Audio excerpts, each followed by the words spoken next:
Oke, gue udah lama banget gak cerita horor. Gue udah punya segudang cerita horor yang akan gue ceritain. Tapi malam ini gue akan cerita yang paling serem, karena ini kejadian yang dialami langsung oleh kakak kelas dari temen gue. Ini pas banget nih, cuaca mendukung. Ini sekarang jam 00.33. Rumah gue sepi, ada suara rintik-rintik air, kayak horornya dapet banget. Ya emang semua orang rumah sepi lah, jam 1:30 malam. Rumah siapa yang rame? Bukan rumah doang, Min. Suatu hari kakak kelas ini lagi dapet atau lagi head. Nah, sebelum tidur dia mau bersih-bersih dulu nih ke kamar mandi yang posisinya itu di lantai bawah kamarnya, atas kamar asramanya. Teman-temannya ini udah pada mau siap-siap mau tidur. Nah, dia sendiri nih ke kamar mandi. Gue nggak tahu ini emang pemberani abis gitu kan, strong woman do bungsun, enggak dong, itu drakor. Ya pokoknya dia ke kamar mandi. Pas masuk sepi, kamar mandinya tuh bener-bener gak ada orang, cuma dia doang. Masuklah ke bilik kamar mandi, bersih-bersih segala macem. Terus dia nggak dengar ada suara gayung juga di kamar mandi sebelah dia, di kamar mandi sebelah dia, bilik kamar mandi sebelah dia. Terus dia mikir, oh ada temen gue nih. Terus dia sempat manggil di situ, dia pikir ini temennya. Dia manggil nih namanya. Gue nggak nanya namanya siapa ya, pokoknya kita sebut aja B lah. B, lo mandi juga gitu.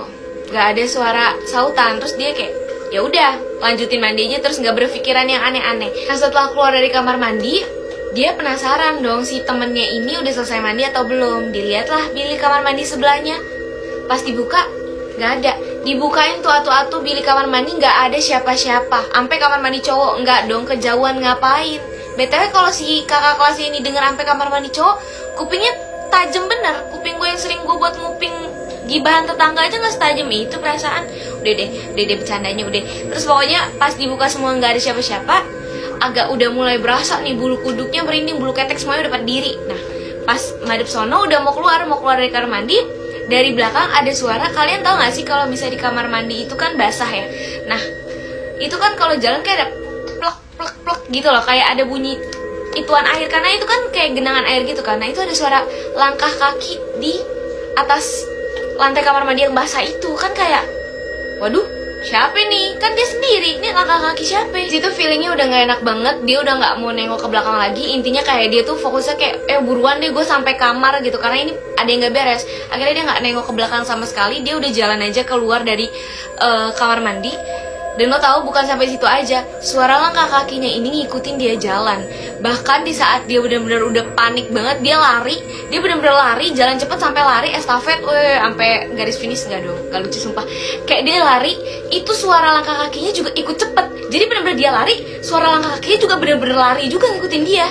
Seperti yang gue bilang tadi, kamar mandinya itu letaknya di lantai bawah kamar asrama. Jadi pas dia ke kamar itu kan dia harus naik tangga. Lu bayangin, ada langkah kaki ngikutin naik tangga, cepet banget ngikutin ritmenya dia.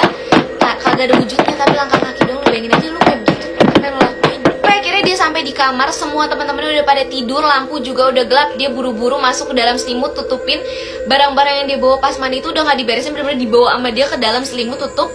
Itu ada suara manggil nama dia. Tapi sorry banget, gue lupa nama kakalnya siapa, karena teman gue ceritanya udah lumayan lama nih gitu. Jadi kita umpamakan aja namanya Nindi. Jadi pas dia nutup selimut, itu bener-bener di samping kupingnya ini, masih selimutan nih, di samping kupingnya ada yang manggil, Nindi, Nindi. Dia lu pada nggak usah pada nanya-nanya, bau nggak tuh mulutnya, nggak usah, udah basi. Pokoknya setelah dia baca doa segala macem, itu nggak lama udah nggak ada suara lagi, udah nggak ada suara langkah kaki, udah nggak ada suara yang manggil dia. Dia kira ngeberaniin untuk nurunin selimut.